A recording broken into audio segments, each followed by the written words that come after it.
Shavua Tov et Mazal Tov à mon père, ce soir, Motsai Shabbat, 25e jour du mois de Shvat, pour son anniversaire, que Dieu lui donne une longue vie avec une bonne santé, avec beaucoup de satisfaction de ses enfants, de ses petits-enfants, avec la prospérité, la joie, le bonheur et tout ce qu'il a besoin pour lui et toute sa famille, avec nous tous, Betor, Klal Israël, et que tous ensemble, avec une bonne santé, on puisse aller accueillir Mashiach très prochainement.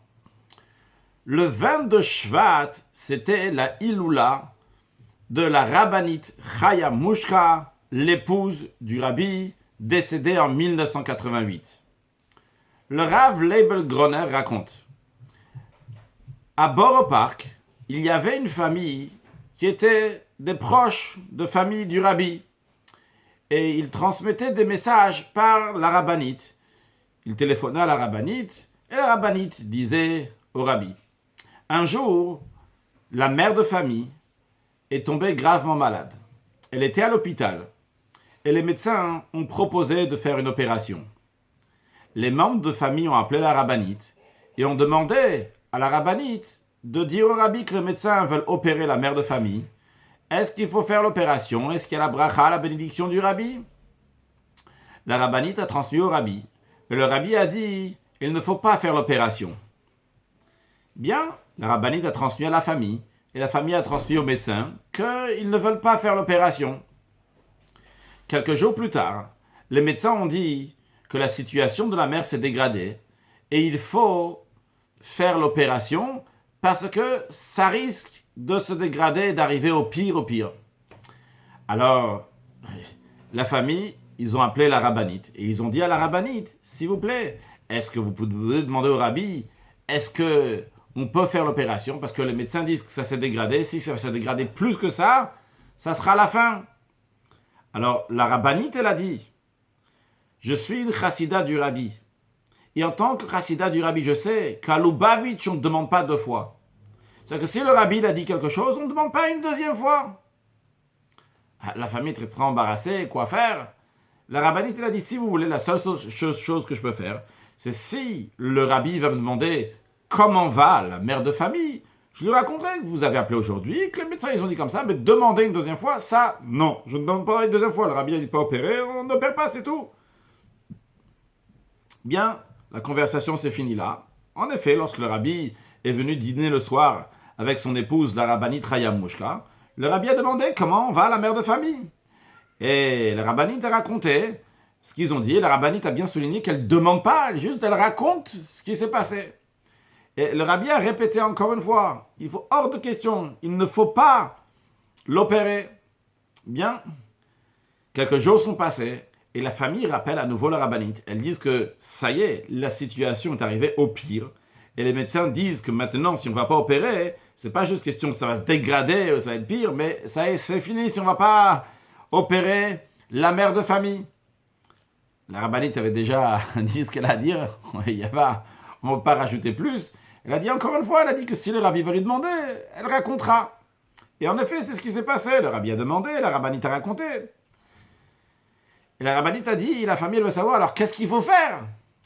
Le rabbi a dit, il faut trouver un médicament, une solution donc, pour la guérir, mais pas par l'opération. Alors quand ils ont rappelé, la rabbinite a rappelé. Elle leur a dit que le rabbi a dit qu'il faut trouver un médicament. Donc la famille, elle est partie à l'hôpital, et elle a dit au docteur qu'il est hors de question, on ne fait pas d'opération. Les autres docteurs ont dit, dans ces cas-là, il faut signer une décharge, parce que vous mettez sa vie en danger, elle va mourir à cause de vous. Il faut que vous signiez une décharge, nous on ne peut pas prendre la responsabilité.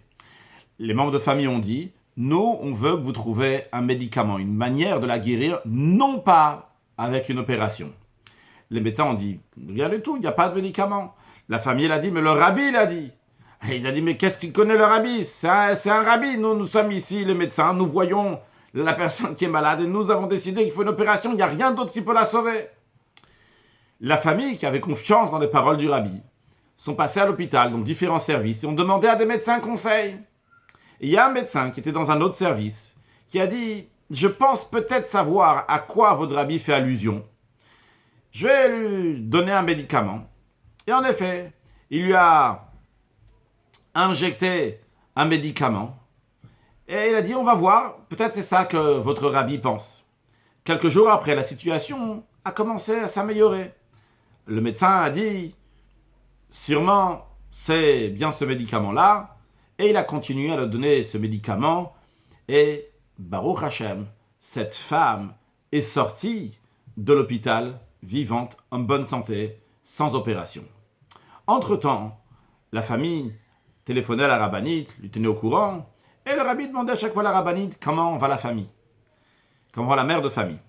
Lorsque la mère de famille, enfin, est repartie chez elle à la maison, en bonne santé, et la rabbinite l'a raconté au rabbi, le rabbi a dit « J'ai vu que si elle montait sur la table d'opération, elle ne serait jamais descendue vivante. Et c'est pour ça que je lui ai dit qu'il ne fallait pas faire d'opération. Je pensais que, quand j'allais dire il ne faut pas faire d'opération, les médecins eux-mêmes, ils vont trouver, ou la famille, ils vont dire il faut faire avec des médicaments, mais pas avec d'opération.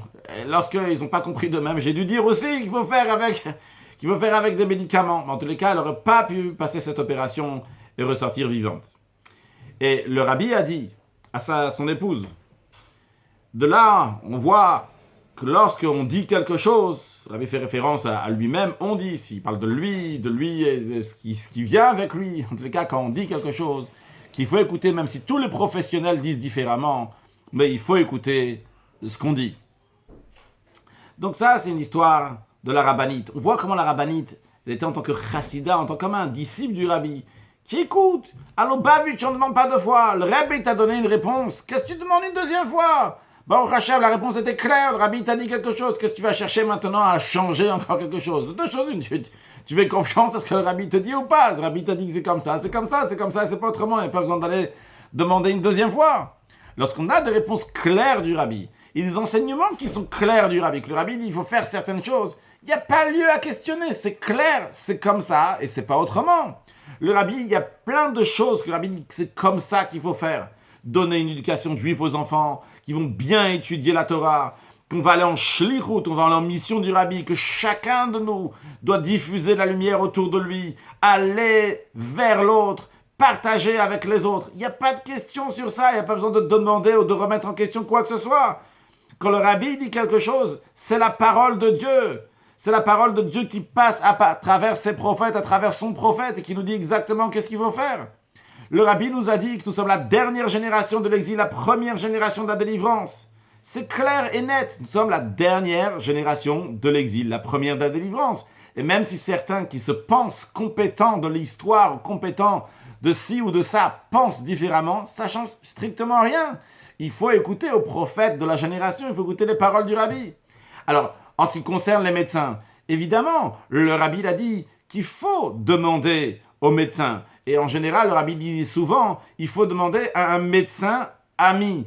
Donc, par exemple, si quelqu'un veut savoir s'il doit faire un vaccin ou pas, eh bien, il va demander à un médecin ami quoi faire. Est-ce qu'il doit faire tel traitement, il ne doit pas faire tel traitement. Ça, c'est le conseil du rabbi.